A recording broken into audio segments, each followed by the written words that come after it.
Further, we are starting with the same topic, continuing that same topic, that is motion of a satellite. जैसे हम लोगों ने बात करी कि कोई भी बॉडी यदि किसी सर्कुलर पाथ पे रोटेट करती है तो उसके रोटेशन की वजह से उसको सेंट्रली अट्रैक्ट करने वाला फोर्स सेंट्रीपिटल फोर्स कहलाता है। तो सपोज करते हैं हमारे पास ये हमारा अर्थ है,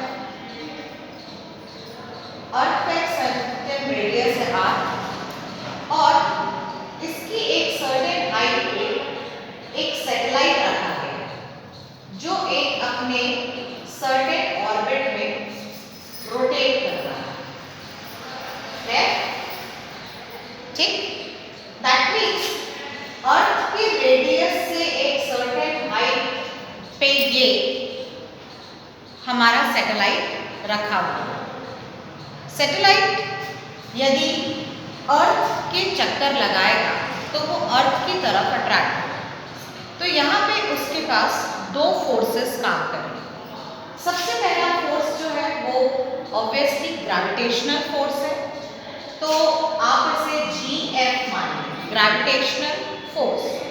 gravitational force stands with Gm upon r square. What is your r square? R is the total distance from the center of the earth to the satellite. तो हम इसे इस total distance को small r, which is the sum of r plus h. Clear? तो हमारी value हो जाएगी r square. Second जो फोर्स है वो फोर्स सेंट्रीपिटल फोर्स कहलाता है। सेंट्रीपिटल फोर्स का हमने एक फॉर्मूला डिराइव किया है, that is your mv² upon r। Clear? This is also small r which is the sum of r plus h, that is radius of the earth plus height of the satellite. इन दोनों बातों को यदि हम correlate करें तो हमें उस सैटेलाइट की वेलोसिटी फाइंड आउट हो सकती है, क्योंकि ये दोनों फोर्सेस इक्विलिब्रियम में सेटअप है। यदि ये दोनों इक्विलिब्रियम में सेटअप है तो हमारे पास वैल्यू बनेगी mv² upon r is equals to Gmm upon r square. ठीक, स्मॉल m से स्मॉल m कैंसिल आउट करते हैं, ये r जब ऊपर जाएगा तो एक r को वो कैंसिल आउट करेगा, तो v² की वैल्यू बच जाती है Gm अपॉन r। स्क्वायर को जब आप राइट हैंड साइड में लाओगे तो इट विल बिकम रूट, तो that means v is equals to under root of Gm upon r, और it can be written as under root of Gm upon r plus h। Clear? तो hence with the help of a gravitational force and centripetal force आपको इस satellite की velocity मिलती है। आगे एक chapter में आप पढ़ोगे, पूरा एक चैप्टर है ग्रेविटेशन पे, जिसमें हम इसकी वेलोसिटी को ऑर्बिटल वेलोसिटी कहते हैं।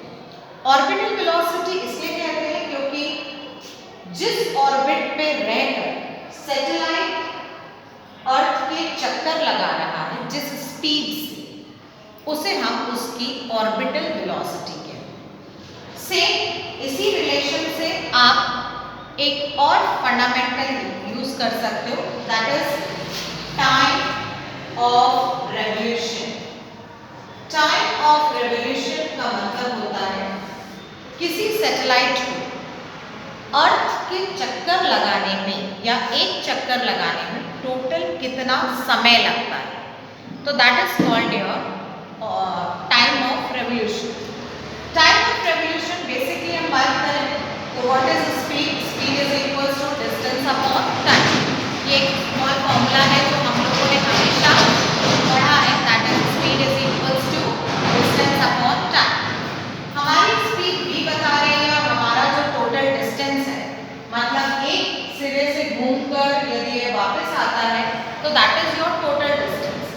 That means it is the circumference upon time. Got it? So that is v is equal equals to 2 pi r upon t. हमें टाइम पीरियड निकालना है तो क्रॉस मल्टीप्लाई करते हैं, टी ऊपर आ जाएगा तो बी कहाँ आ जाएगा, नीचे। तो that means t is equals to 2 pi r upon b. अभी हमने जो आर लिया है वो टोटल डिस्टेंस है, that means r plus h. तो हेंस हम इसके v के रिलेशन को r से ही रखेंगे, तो हमारी वैल्यू हो जाएगी t is equals to 2 pi r upon v is equals to under root of G M upon r। Okay, इसे हम कोरिलेट करते हैं और रूट हटाते हैं। तो रूट हटाने पर हमारी वैल्यू हो जाएगी t is equals to 2 pi r upon G M to the power half, और ये डिनोमिनेटर का डिनोमिनेटर है तो ये कहाँ चले जाएगा, ऊपर। तो it becomes r to the power half. ये ऑटोमेटिकली जाएगा, इसलिए इसका पावर माइनस में नहीं जाएगा। यदि हम किसी डिनोमिनेटर को न्यूमरेटर में लाते हैं तब ये माइनस होता है। अब एक r हमारे पास ये है जिसका पावर 1 है और ये हाफ है। 1 plus half is equals to 2, 2 plus 1 is equals to 3/2। तो रिलेशन हो जाएगा 2 pi r to the power 3/2 upon G M to the power half. Split करें r को तो 3 इंटू 1 अपॉन 2 हो सकता है। तो टाइम पीरियड में 2 पाई बाहर हो जाएगा और अंडर रूट वैल्यू हो जाएगी r³ अपॉन जी एम। तो this is your time period of a satellite. ठीक, इसे ब्रेक करो तो it can be written as 2 pi r to the power 3 into 1/2 upon G M to the power half. तो जो चीजें half है, जो पावर हाफ है, वो कहाँ आ जाएगा, रूट में आ जाएगा। एंड हेंस आपके पास टाइम पीरियड का रिलेशन क्या हो जाएगा, 2 पाई पे रूट नहीं लगा है, हाफ बार नहीं है तो वो बाहर हो गया, under root of r³ upon gm. So this is how you are correlating the relation, and this is one of the factor, one of the application of centripetal force, that how you can find out the velocity and time of revolution of a satellite which is moving around the